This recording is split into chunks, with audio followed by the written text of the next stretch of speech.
how to make someone admin on Facebook group. Firstly, when you take off on that selection, what is the most important thing? By going on the three dots right here, simply scrolling down, finding out on all of these shortcuts, go just groups. And right from you get here on your group selection, go on the group which you want to take off that admin on that side.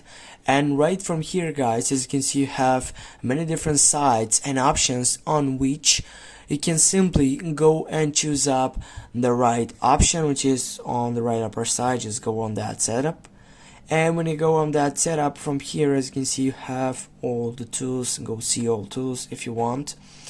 Yeah, now you have group, you have people, you have membership, you have admin assist, you have all of these sites.